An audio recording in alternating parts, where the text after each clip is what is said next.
ઝઘડિયા તાલુકા પંચાયતના પ્રમુખ ઉપપ્રમુખની ચૂંટણી યોજાઈ હતી, જેમાં ભાજપના સરસ્વતીબેન વસાવા પ્રમુખ તરીકે અને નરેન્દ્રભાઈ પટેલ ઉપપ્રમુખ તરીકે વિજેતા થયા હતા।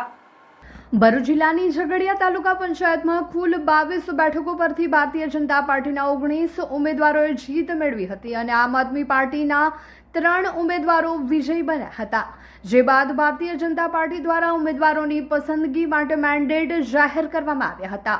આજ રોજ ઝઘડિયા મહેસૂલ કચેરીના સભાખંડમાં ભરૂચ નાયબ કલેક્ટર તેમજ તાલુકા વિકાસ અધિકારીઓની હાજરીમાં ચૂંટણી પ્રક્રિયા હાથ ધરવામાં આવી હતી, જેમાં ભારતીય જનતા પાર્ટીના સારસા તાલુકા પંચાયત બેઠક પરથી વિજેતા થયેલ મહિલા ઉમેદવાર સરસ્વતીબેન સંદીપભાઈ વસાવાને 22માંથી 19 મત મળતા તેઓને ઝઘડિયા તાલુકા પંચાયતના પ્રમુખ માટે નિયુક્તિ કરી પ્રમુખ પદની જવાબદારી સોંપવામાં આવી હતી અને બામલ્લા તાલુકા પંચાયત પરથી વિજેતા થયેલ નરેન્દ્રભાઈ પટેલની ઉપપ્રમુખ તરીકે વરણી કરવામાં આવી હતી। ઝઘડિયા તાલુકામાં ફરી એક વખત ભાજપનો ભગવો લહેરાતા ભારતીય જનતા પાર્ટીના કાર્યકર્તાઓ તેમજ હોદ્દેદારોમાં હર્ષની લાગણી છવાઈ જવા પામી હતી। અત્રે ઉલ્લેખનીય છે કે બાબત એ પણ છે કે ઝઘડિયા તાલુકા પંચાયતમાં પ્રથમ વખત આમ આદમી પાર્ટી વિપક્ષ તરીકેની ભૂમિકામાં રહેશે। જો કે જે તમે અમને તાલુકા પંચાયતનો વિશ્વાસ કરીને અમને જે ભારતીય જનતા પાર્ટીને મતદાન કર્યું છે એ બદલ હું તમને એટલો વિશ્વાસ આપું છું કે અમારા પ્રમુખ ઉપપ્રમુખશ્રીઓ આવનારા સમયોની અંદર જે ઝઘડિયાનો વિકાસ છે એને ફૂલ જોરમાં આગળ વધાવશે અને તમામ મતદારોનો આ જ હું ઋણી છું કે તમે બીજેપીને આ રીતના જીતાડીને અમને વિજય બનાવ્યા ને અમારી પાર્ટીનો પ્રમુખ ઉપપ્રમુખ બન્યા છે।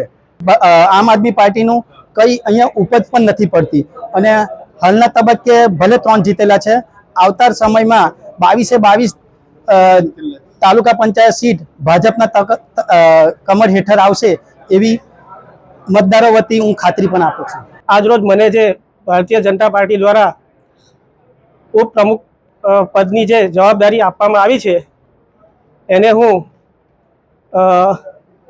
સ્વીકારું છું અને આવનારા હવેના દિવસોમાં તાલુકાના વિકાસના કામોને આગળ વધાવશું। અસ્તુ ભારત માતા કી જય। ઝઘડિયા તાલુકાના ધારાસભ્ય શ્રી પ્રિતેશભાઈ વસાવા સાહેબ, ભરૂચ જિલ્લાના પ્રમુખ પ્રકાશભાઈ મોદી સાહેબ, એમનો હું ખૂબ ખૂબ આભાર માનું છું અને ભારતીય જનતા પાર્ટી પર હું ખૂબ ખૂબ આભાર માનું છું અને મારા મત વિસ્તારમાં આવતા મારા મતદારો મત આપીને મને વિજય બનાવીને પ્રમુખ સુધી પહોંચાડી છે તેમનો હું ખૂબ ખૂબ આભાર માનું છું। ભાજપ હોય કે કોઈ પણ હોય એમની સામે પૂરી મજબૂતાઈથી અમે અવાજ ઉઠાવીશું અને હવે જે અગાઉના સમયોમાં ચાલતું હતું એવું અમે બિલકુલ પણ ચાલવા દઈએ નહીં। હવે પંચાયત ધારાધોરણ પ્રમાણે જ ચાલશે।